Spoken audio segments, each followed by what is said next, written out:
गरीब इलाका है हमारा, थोड़ा थोड़ा चंदा इकट्ठा करके हमने ये तमीर करवाई है। जी जी। तो बहुत मुश्किल है, तो ज़्यादा से ज़्यादा हमें कोई इमदाद दी जाए, ठीक है, ताकि हम ये माह रमज़ान आ रहा है, माह रमज़ान से पहले पहले हम इसके दरवाज़े भी लगवा लें, पंखे भी लगवाने हैं, फर्श भी इसका लगवाना है।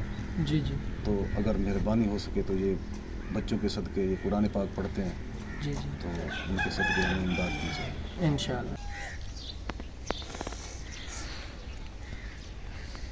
बिस्मिल्लाहिर्रहमानिर्रहीम, अस्सलाम वालेकुम वरहमतुल्लाहि वबरकातुह। नाज़रीन किराम, आज मैं अपने विलेज की एक मस्जिद में आया हूँ जिसके थोड़े से मसाइल हैं। मैंने कहा उसके मसाइल आप लोगों से शेयर करूँ, आप लोग उसके मसाइल पूरे करें। उसके मसाइल क्या हैं कि यहाँ के जो लोग हैं और कारी साहब है उनसे जानते हैं मस्जिद की क्या कुछ ज़रूरियात है और क्या कुछ मसाइल है, उन्हीं से पूछते हैं। अस्सलाम वालेकुम। वालेकुम सलाम व रहमतुल्लाह। कारी साहब क्या हाल है? ठीक है, खैरियत है? अल्लाह दा करम से। अच्छा कारी साहब, तुसां ये दसो तुसां कुछ सजे क्या आखना चाहते हो? ये मस्जिद साडी अधूरी पई थी। जी जी। असां इंदा फर्श भी लवावणे, प्लस्तर के सामने तुहाडे जी ये भी करावणे। गरीब लोग हैं, असां चंदा इकट्ठा करके 2 साल थी गए असां मस्जिद बणांदे पे ते तामीर करेंदे पे।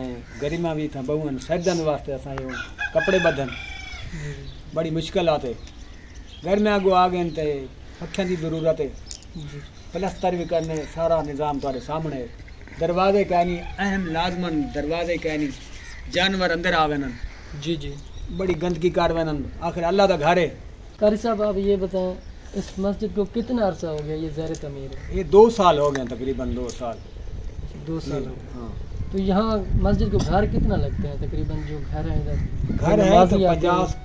50-55 घर है, अंदाजा 50 इतना है, लाजमन है। बच्चे भी पढ़ते हैं अल्हम्दुलिल्लाह, 40 बच्चा होने लाजमन भी पढ़े ने। गरीब लोग नहीं तुझे चंदा करके असा मैं को देन तनख्वाह जड़ी जी जी। थोड़ा थोड़ा पैसा कहीं 400 कहीं 500 इवें रला के देन, बड़ी मुश्किलात है।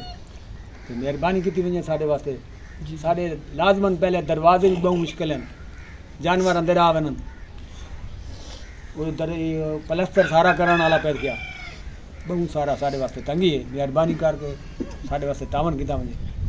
अच्छा ये बताएं, यहाँ जो बच्चे कुरान पाक की तालीम हासिल करते हैं कितने बच्चे हैं?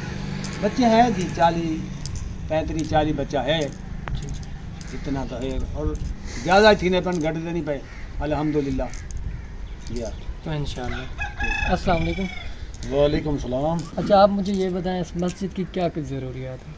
ज़रूरियात सर आपको बताइए, जी जी ठीक है ना, इसका फ़र्श चाहिए हमें, जी जी। दरवाजे चाहिए, ठीक है, और प्लस्तर भी कराना है, इसका वज़ू खाना बनवाना है, ठीक है। तो कम से कम ये 40-50 घर हैं, जी जी। तो ये 2 साल से ज़ेर तामीर है, ठीक है। तो थोड़ा थोड़ा ये गरीब इलाका है हमारा, थोड़ा थोड़ा चंदा इकट्ठा करके हमने ये तमीर करवाई है। जी जी। तो बहुत मुश्किल है, तो ज़्यादा से ज़्यादा हमें कोई इमदाद दी जाए, ठीक है, ताकि हम ये माह रमज़ान आ रहा है, माह रमज़ान से पहले पहले हम इसके दरवाज़े भी लगवा लें, पंखे भी लगवाने हैं, फर्श भी इसका लगवाना है। जी जी। तो अगर मेहरबानी हो सके तो ये बच्चों के सदक़े ये कुरान पाक पढ़ते हैं, जी जी, तो उनके सदक़े हमें इमदाद की जाए इंशाअल्लाह। नाज़रीन किराम, आपने कारी साहब की भी आवाज़ सुननी है और यहाँ के जो नमाजी हैं उनकी भी आवाज़ सुननी है। उनका कहना है कि हमें मस्जिद ये तमीर करवा के दीजिए, और ये ख़ुद भी तमीर करवा लेते, लेकिन ये मज़दूर तबके के लोग हैं, ये मस्जिद को तमीर नहीं करवा सकते। और ना ही कोई कारोबारी बंदा है यहाँ, अगर कोई कारोबारी बंदा होता तो मस्जिद को तमीर करवा लेता। हमारी रिक्वेस्ट है आप लोगों से, अल्लाह पाक के घर में हिस्सा मिलाकर जन्नत में महल बनाए। नाज़रीन करम, ये ऐसा काम है, इसका सवाब मरने के बाद भी मिलता रहता है। तो नाज़रीन करम, मिलते हैं एक नेक्स्ट वीडियो के साथ, तब तक रखें दुआ में याद। अल्लाह ने